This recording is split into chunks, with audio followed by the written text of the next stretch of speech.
Hello, everyone, and welcome to the first ever episode of the Whiskey Tasters. My name's Charles McGillivray. I'm joined by Martin O'Brien. Say hi. Oh, And Alex Coombs, all the way over in Dubai. Hi guys. Right, and this week we shall be starting with the Loch Lomand Inchmurrin whiskey. Brilliant. Let's get cracking. I love Scotch. I love Scotch. Scotch is Scotch.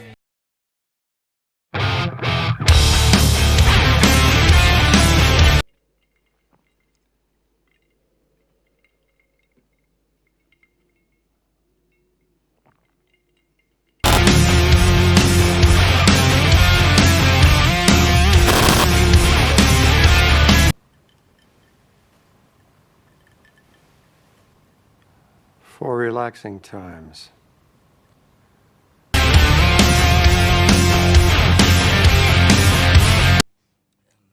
There's a special rung in hell reserved for people who waste good scotch. Seeing as I may be rapping on the door momentarily.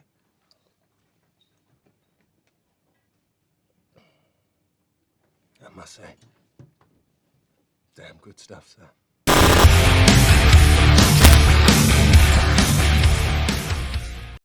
Right, okay, so brilliant. Let's have a look at the whiskey.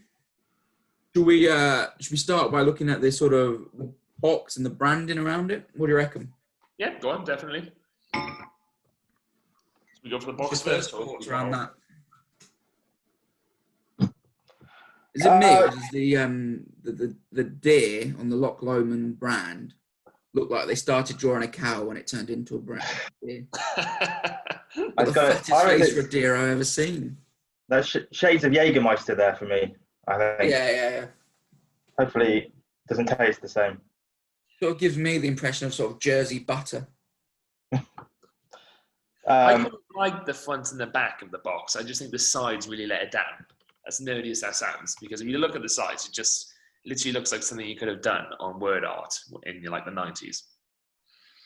But what they've clearly tried to do is so I mean, obviously on the bottle and everything, it's got since 1814, but then in reality, it's not that. I mean, the history behind the brand is that there was a distillery on Loch Lomand, which when you look at, if you go and look at Loch Lomand as a place, it's an amazing, beautiful place, and they had distilleries back there in all the way sort of 1772, and there's a huge history to it. But Loch Lomand Distillery itself didn't really come into play until sort of 1964, the distillery that makes this, but then it fell, for the correct term, fell silent or still for a couple of years. And it wasn't until 1999 did this distillery really start cracking with the Loch Lomand brand.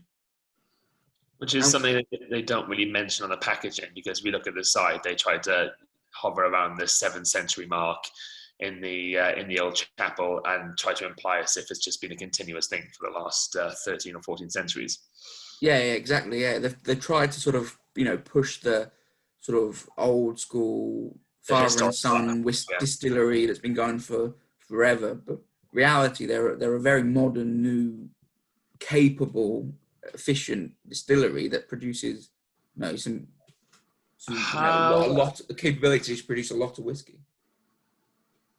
Do we know how many distilleries are on the actual island itself? Well, that's interesting. So this is the island collection. Yeah. So Loch Lomand was the original brand, and then they've obviously tried to spin off of that original brand, and they've created the Islands collection. Lochmurrin being translation to island of grassy island, and that's why you will see with the flavors of this one. And then the other one in the range is Inchmurrin, which is peaty island. And obviously you can imagine I'm guessing the flavors that you're going to get with that sort of that offshoot from the original Loch Lomand brand. Yeah.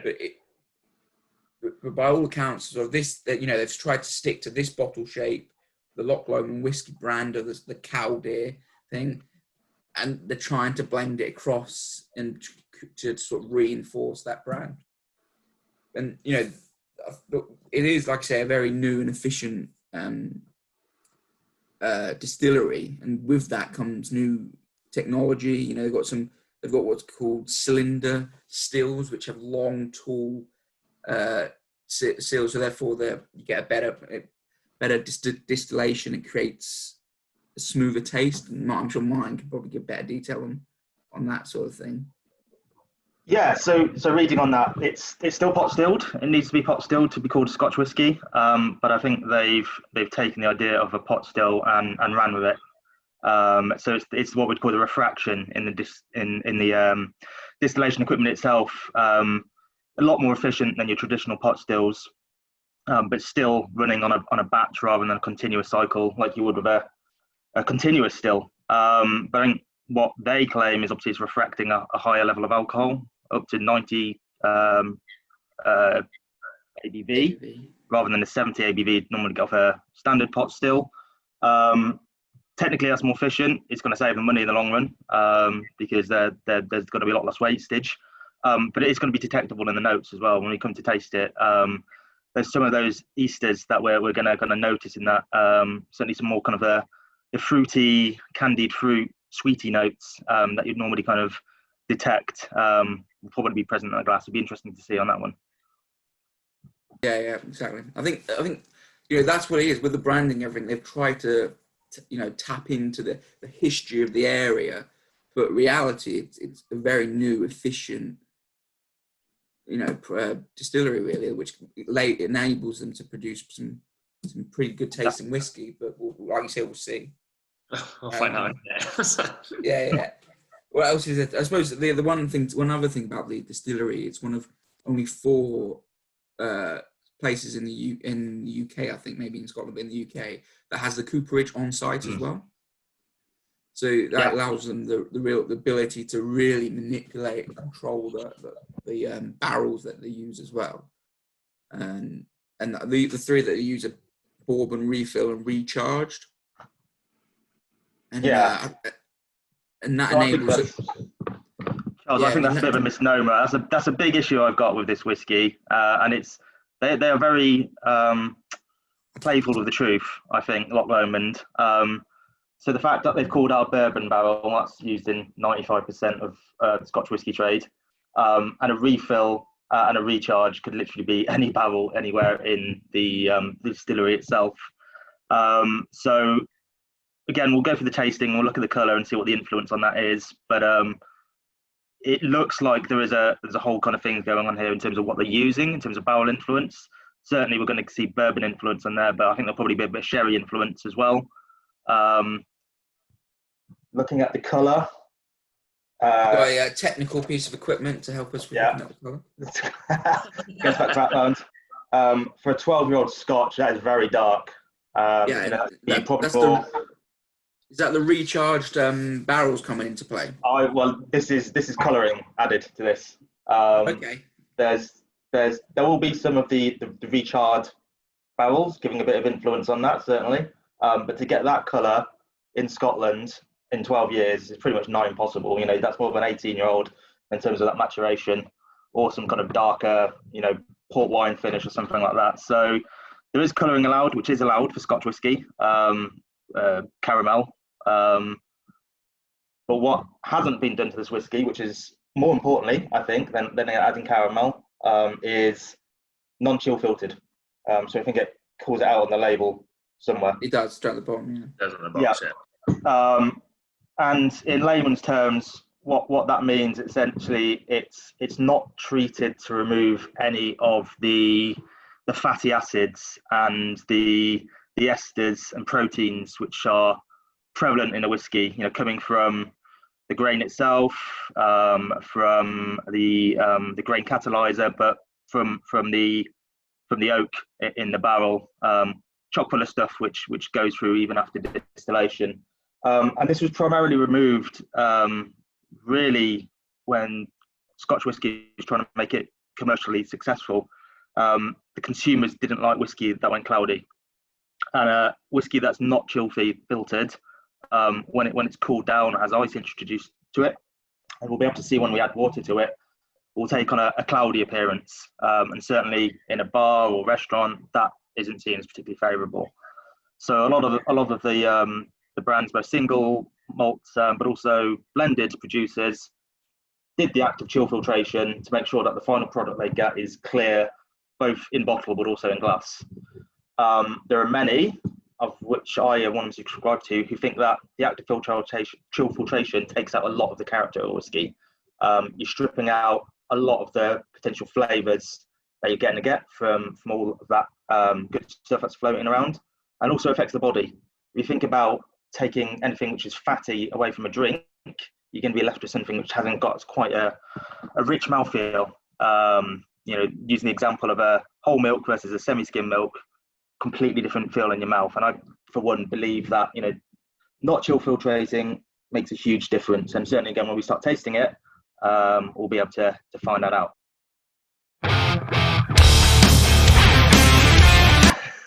So, before you get on the nose.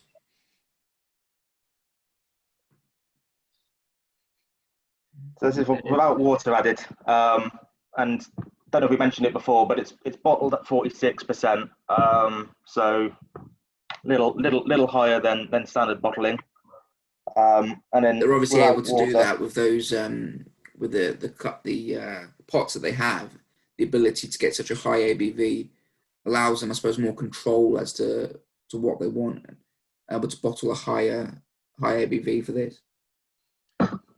Yeah, again, I mean, they've gone mid-range in this. It's not approaching cash strength at all, but a little bit more robust ABV, and I think that suits the nature of the whiskey, because straight away on the nose, it pulls no punches. This is a beast of a whiskey, and it really is. There's initially like quite a fruity smell, and then once it gets to the back of the nostrils, it hits you. Yeah.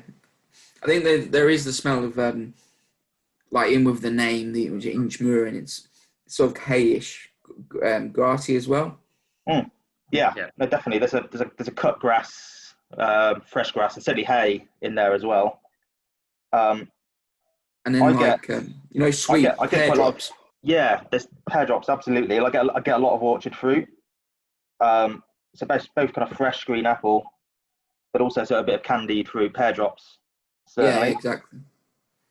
It's not like it's a citrus, but it's not a real sharp citrus. It's like you say, an orchard fruit sort of thing.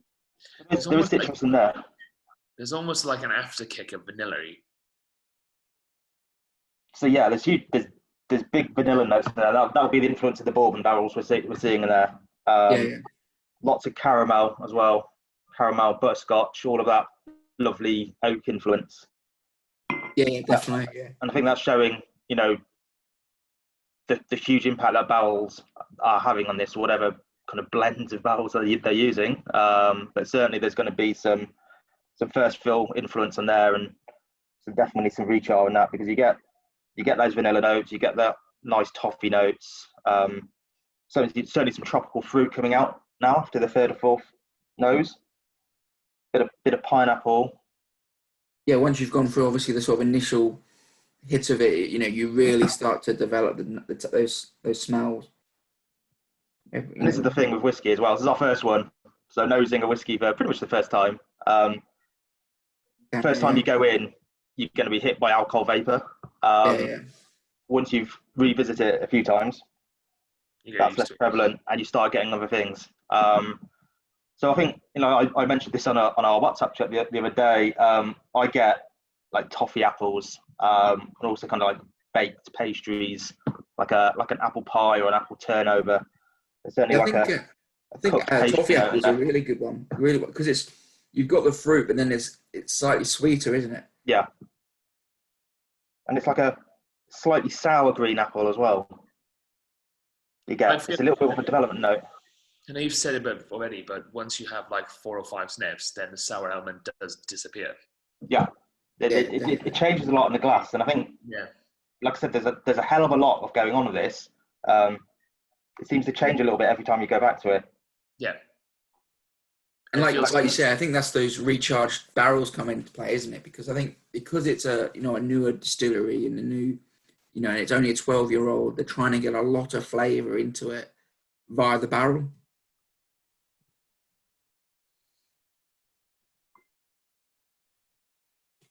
And yeah, certainly a bit of dried fruit at the end, some sultanas, and a bit of cooking spice as well. So, I mean, if you look at the notes, you've pretty much run through the whole gamut of what would be in a Highlands whiskey. So, it's quite idiosyncratic. I think you can either look at it, there's something for everybody in that glass, or there's going to be something that somebody dislikes. So, a lot of stuff I read about this whiskey is that it is a bit of a Marmite whiskey, that people seem to either love it or hate it. I thought the one thing is really interesting nose, and there's a lot going on there, and it develops and changes. Definitely develops, like you say, it changes massively as you move on. So, should we go in, have a little sip? Yep, can't wait. Let's get on with it. Yeah.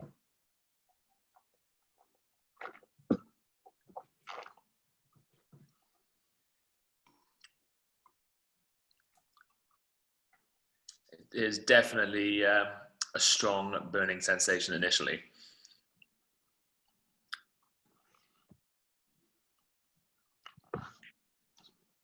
So it's a fair degree of burn on that. Yeah, followed by honey straight away.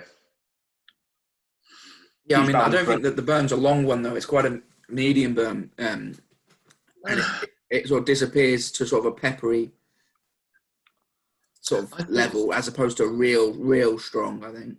It's not like Tesco Valley whiskey or something like that, but there's a decent burn to begin. Yeah. I think there is a real decent burn in it, but it dissipates relatively. It's not a real long one. Yeah, it dissipates but it stays there for a while as a sort of softer, sort of peppery taste. The finish is real pepper. Almost like a rye-like spiciness, which is quite weird, but not drying. It's very creamy. We talked about the chill filtration. And one thing I want to say is in the mouth, it coats it beautifully. There's one thing I really like about this whiskey. Over seconds. You feel the oiliness on your tongue. You feel it coating your mouth. I really like that as a profile on the whiskey. Something I really appreciate, and certainly starts to kind of coax out the other kind of flavors in there. So I'm getting all the stuff that you guys said as well. Everything on the nose is present on the palate. I think with the stuff on the nose, it mellows though. It becomes richer with the taste.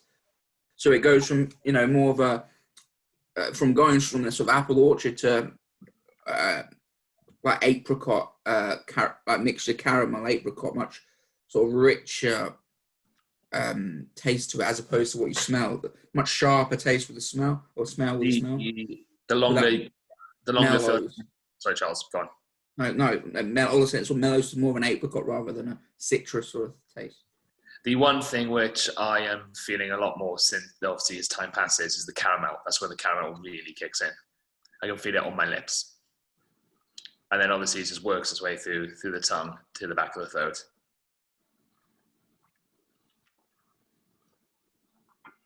And again, there's a lot going on in that.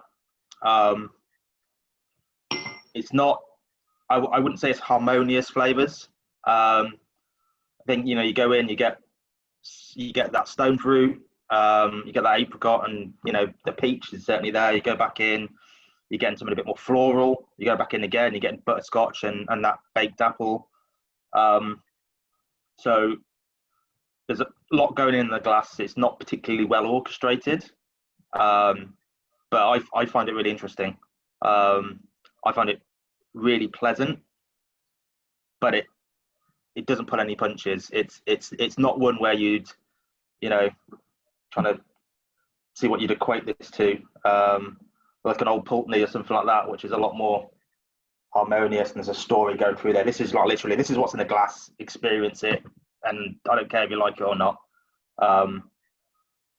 But for me, this is a good thing. It's just kind of like putting in a glass what these guys are all about, I think. Yeah.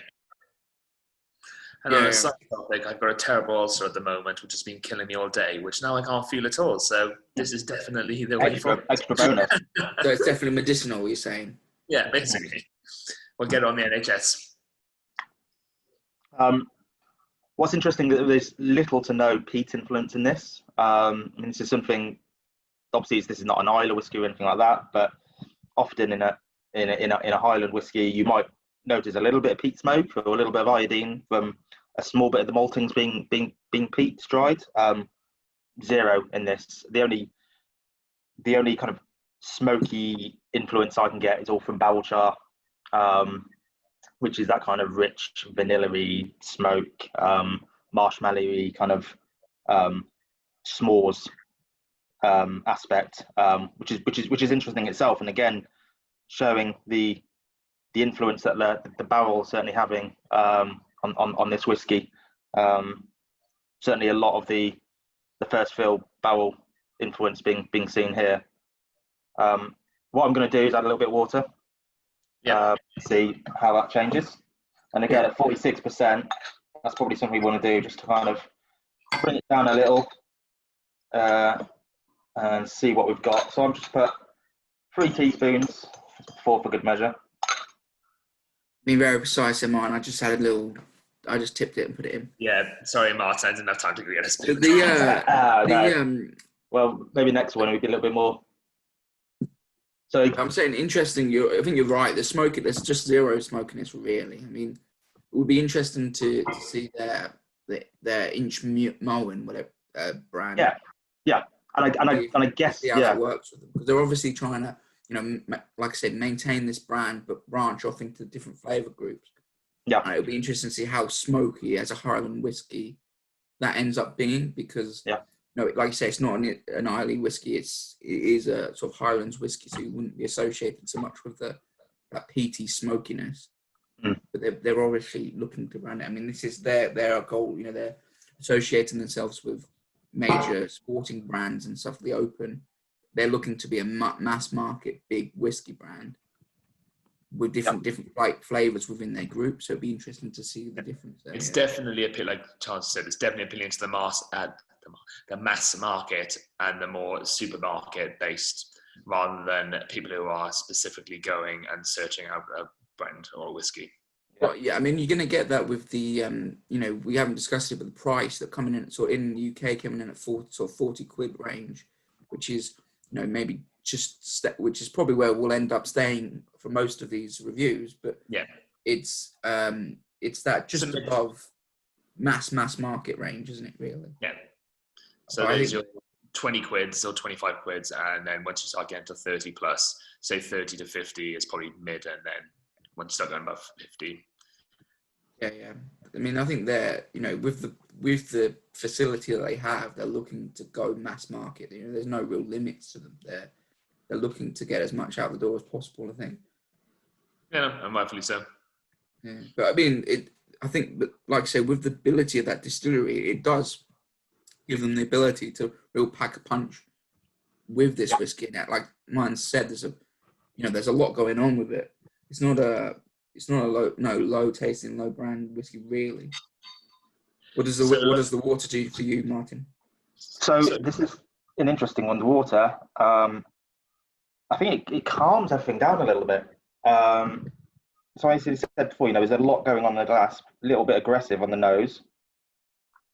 For this, it starts to tone it down, and that aggressive, slightly fiery note that we were getting before isn't as present. I think you notice like the pear drop, the confectionery note a bit more. And then some of those more delicate notes, which maybe were being a bit masked before, starting to come out. So you notice that grassy note a lot more. You get the floral note, a lot of kind of meadow smell, a lot of white flower.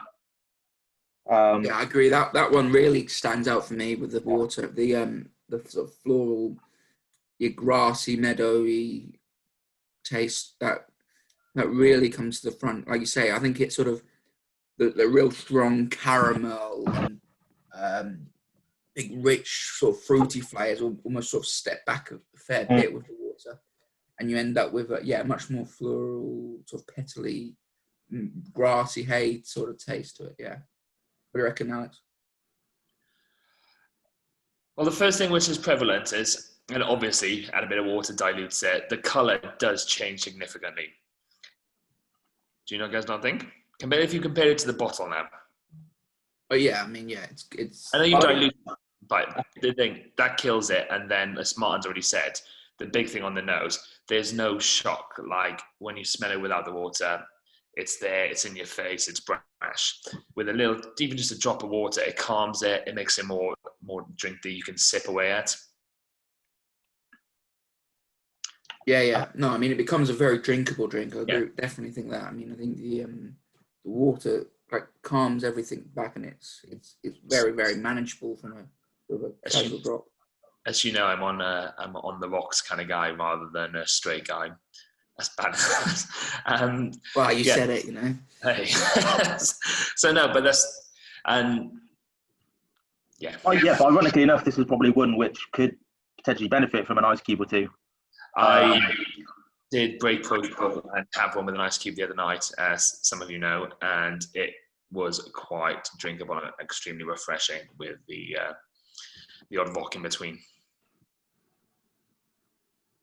Yeah, no, yeah, I think it's a for a bit of consumer advice, whatever. It is definitely a very manageable whiskey, but does pack that flavour and without being overbearing. I think that would be my sort of final consumer opinion of it. It got a lot going on. It has a very nice taste to it. Yeah, I think the biggest. Sorry, I'd say it's not. It's not one that really, for me, stands out as an exceptional whiskey, but it's definitely a very drinkable and tasty whiskey, especially when you get that water involved with it. I think one of the biggest compliments I give is I would definitely buy it again. B, I would definitely pass on to someone, like buy it for someone as a gift, and see if I was in a bar and I wanted a whiskey and I was looking through, it's one I would definitely order again. Yeah. See, from my perspective, I do think it's a Marmite whiskey. I think the water orders things. It makes sense out of the chaos.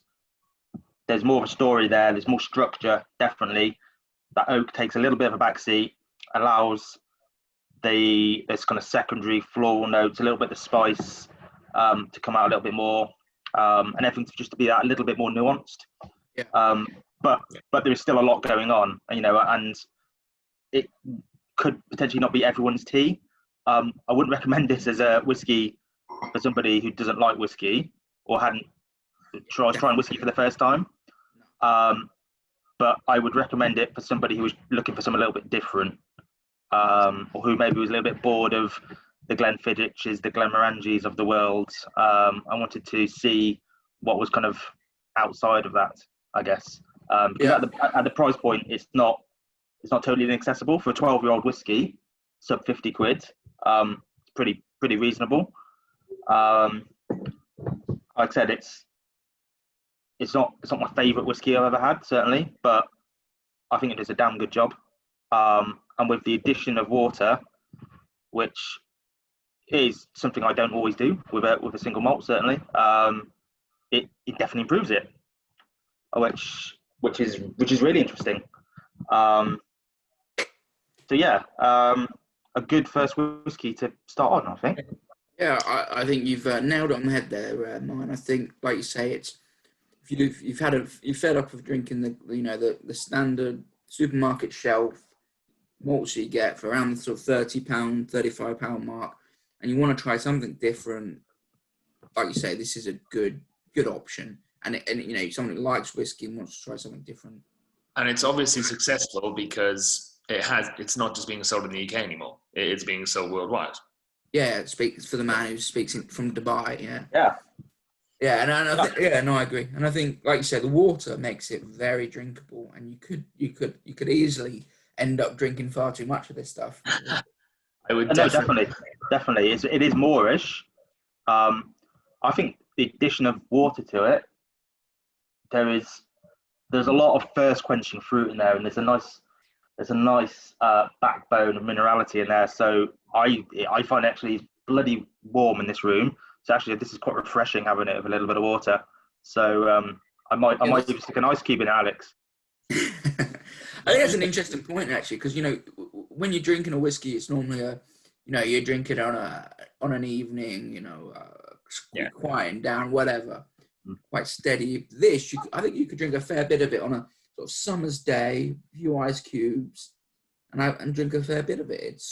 I think you could do that with this. It's sort of suits that quite well. It is a very versatile whiskey. I think that's probably how I'd sum it up. Where there's a big kind of Martin, big warm notes in there. Let me stop you there before you sum it up. So what I was going to say is, at the end, shall we all pick one word to describe the whiskey? Okay. The whiskey. Martin, you start because you were talking. Yep. So my one word for this whiskey would be versatile. Solid. Charles? Is that your word? No. Solid response. Go on, your response. Go on, what are you saying? I'm asking you. Okay, well. I'm still thinking fine.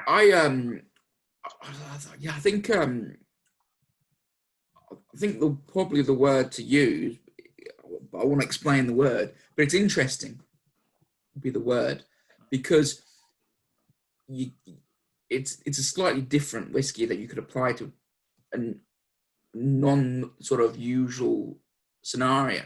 You very rarely think of whiskey, put a few ice cubes in it, drink it on a summer's evening in the sunlight, but this does do that. So interesting, I think is the word. Particularly after the water's been added. Mine would be intense, and it would purely be intense based on the fact of the initial sip or the initial smell, because that's when it hits you right at the back of the nostrils or right at the back of the throat. Yeah, but in a good way, not in a bad way. Yeah, cool. Yep. Brilliant. Anyway, I think we've done this justice. Yep. Yeah, I think so. And we've done a good first episode. I'm pretty happy with that. First session. So should we say? Are we doing scores for these, or we just? Should we come up with a score system? What are we going to do? We've got a scoring system, yeah. So we should do smell, taste, and overall. Yeah. No, I think we should do an overall and keep it consistent across. Yeah. I mean, it's really hard, isn't it? And we're going to do 5s or 10s or 100s. No, 1 to 10. 1 to 10. Do it from 10. Yeah. So I would go. Can we do halves, or we just do it? We can do halves. Yeah. I would do 7.5. Oh. Quite high. That's good. That's exactly what I was going to say. I was erring on an 8. Yeah, but it's just not. It's not an 8. It's better than a 7, but it's not an 8 for me. So yeah. It's just, I'm gonna give myself room for improvement. I think I'm gonna go 6. I'm gonna go 6.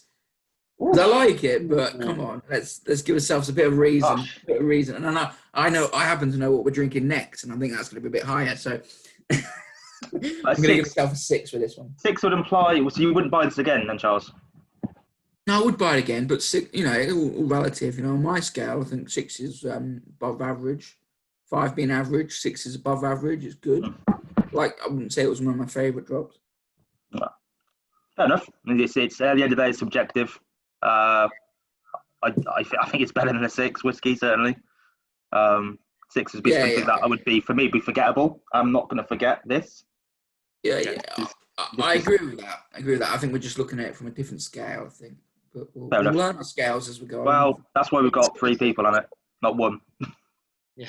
Anyway, I think, like I say, it's been a good session. I think it's been good. I think it's been a very good session. I think everyone at home who's listening or watching even, please like, subscribe, follow. We're trying to do a few more, probably do 1 a month. So it's been very good. Where's the button, Charles? I've enjoyed your time. Down here? Yeah, no, it's coming up after we're speaking. All the Instagram, Facebook, Twitter, all those. Get involved, YouTube. Make sure you subscribe, follow, and we'll see you next time. And like I said, the next drop is one of the best, I think. Shall we do a cheers before we go? We can do. Cheers, everyone. Very good to see. Yes, good health. Good health.